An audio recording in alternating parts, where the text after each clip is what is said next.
Ready?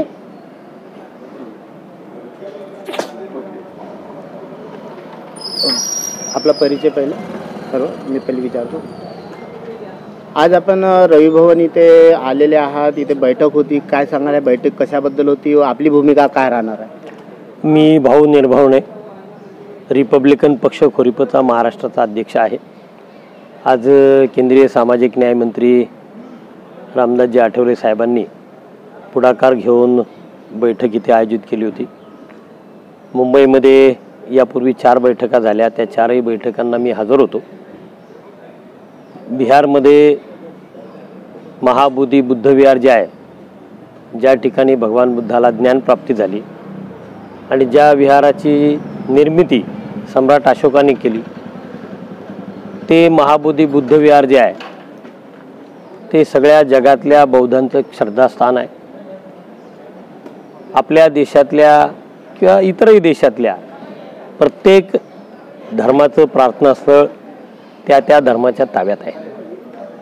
आपल्या देशात सुद्धा तशीच परिस्थिती आहे. ख्रिश्चन असेल, मुस्लिम असेल, शीख असेल, जैन असेल, हिंदू असेल, प्रत्येक धर्माचं प्रार्थनास्थळ त्या त्या धर्मांच्या लोकांच्या ताब्यात आहे. परंतु महाबोधी बुद्ध विहार जे आहे ते बौद्धांच्या ताब्यात नाही. हे जवळजवळ 127 वर्षाचं आंदोलन सुरू आहे. अनागरिक धम्मपाल इथं आले, त्यांनी सुद्धा आंदोलन केलं. त्यांनी महात्मा गांधींना भेट घेतली आणि महात्मा गांधींनी त्यावेळेस त्यांना शब्द दिला, स्वातंत्र्य आंदोलनाचे नेते म्हणून, भारत स्वतंत्र झाल्यानंतर आपल्या मागणीचा आम्ही विचार करू. आणि मग त्यांनी BT ॲक्ट त्यावेळेला तयार झाला. त्यावेळेस आपण काही धर्मांतर केलेलं नव्हतं. आपण धर्मांतर बाबासाहेबांच्या बरोबर 56 साली केलं. त्यामुळे त्यावेळेला हा विषय आला नव्हता.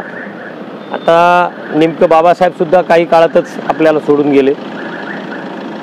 आणि अशा परिस्थितीमध्ये आज 4 हिंदू, 4 बौद्ध आणि कलेक्टर हिंदू, म्हणजे असे 5 लोकांची मेजॉरिटी आहे. आणि सगळ्या त्या ठिकाणी जी कर्मकांड चालू आहेत, तिथे गणपती बसवला जातो, तिथे शंकराची पिंड बसवली जाते, तिथे वेगवेगळे धार्मिक कर्मकांड तिथे केले जातात हिंदू धर्माप्रमाणे. आपली लोक जी वेगवेगळ्या राज्यातून तिथे जातात त्यांना ते सगळं चित्र जे दिसतंय ते बौद्ध स्थळ असल्यासारखं तिथं दिसत नाही. म्हणून ते बौद्ध स्थळ जे आहे एक जागतिक हेरिटेज आहे, ते जागतिक वारसा आहे. त्यामुळे ते बौद्धांच्या ताब्यात असावं ही गेल्या कित्येक वर्षाची मागणी आहे. मधल्या काळात नागार्जुन सुराई ससाई साहेबांनी सुद्धा, भंतेजींनी आंदोलन केलं. त्यानंतर 4ही जे पूर्वीचे जे 4 बौद्ध होते त्याच्यामध्ये सगळे इतर याच्यातली लोक कन्व्हर्टेड करून ते तिथं बसवत होते. आताही तशीच परिस्थिती आहे. म्हणजे पूर्णपणे बौद्धांचं त्या ठिकाणी अस्तित्व नाही आहे किंवा बौद्धांच्या ताब्यात ती संस्था नाही आहे. तर ते बौद्धांच्या ताब्यात यावं, जेणेकरून बौद्ध तीर्थक्षेत्र असल्यासारखं त्या ठिकाणी वातावरण आपल्याला तयार करता येईल, हा त्याच्या मागचा हेतू आहे. आणि हे बौद्धांचं श्रद्धास्थान असल्यामुळे बौद्धांच्या ताब्यात असावं हा त्याच्यातला सगळ्यात मूळ महत्त्वाचा प्रश्न आहे आणि मागणी आहे. आणि त्यासाठी आजची ही बैठक आयोजित केली होती. त्याच्यात सर्वच राजकीय पक्षाचे लोक होते, वेगवेगळ्या गटाचे, रिपब्लिकन गटांचे होते, सामाजिक संघटनांचे लोक होते, भंतेजींच्या संघटना आहेत, धार्मिक संघटना आहेत, इतर राजकीय पक्षात असलेले बौद्ध समाजाचे नेते, त्या सगळ्यांची ही आधी ही बैठक होती. ह्या बैठकीला आमच्या पक्षाचे सन्माननीय नेते, राष्ट्रीय अध्यक्ष देशकजी गिरीशबाबू खोब्रागडे यांना आणि आम्हाला निमंत्रित केलं. तर आमच्यासोबत आमचे महाराष्ट्राचे सरचिटणीस जीवन बागडे सुद्धा आहेत. आम्ही या बैठकीत होतो. आम्ही आमची भूमिका मांडली. पत्रकार परिषदेच्या नंतर आता आठवले साहेबांना आम्ही काही गोष्टी सांगितल्या. तर मुंबईमध्ये 14 तारखेला प्रचंड असा मोर्चा, लाखोचा मोर्चा आयोजित केलेला आहे. या मोर्चाला राज्यभरातून बौद्ध जनता यावी यासाठी वेगवेगळ्या ठिकाणी हा प्रचार प्रसाराचा हेतू ठेवून आजची ही पत्रकार परिषद बैठक आयोजित केली होती.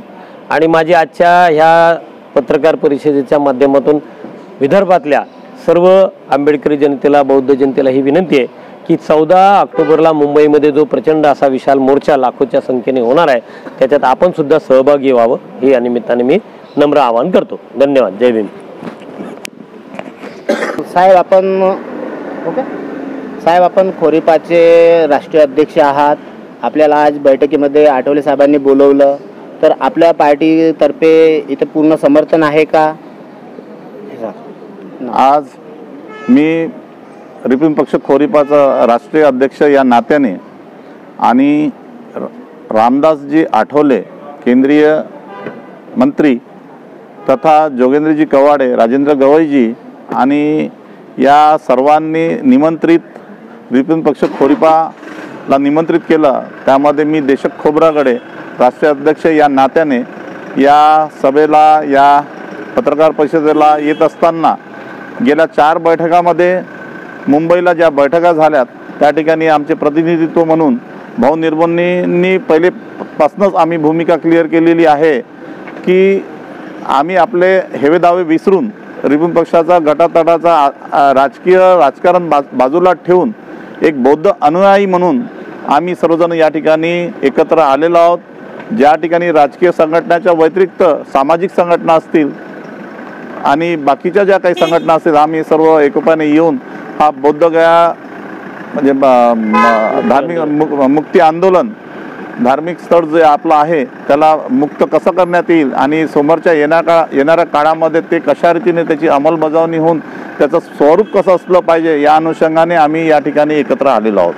आता येणाऱ्या काळामध्ये स्थानिक स्वराज्य संस्थेच्या निवडणुका आहेत, तर काय निवडणुका ही आपण सोबत राहून लढणार आहेत की खोरीपा स्वतंत्रपणे लढणार आहे? काय भूमिका राहणार आहे? रिपब्लिकन पक्षाची आम्ही भूमिका मागील आम्ही 1 वर्षापासून जाहीर केलेली आहे। ही आजची भूमिका नाही आहे।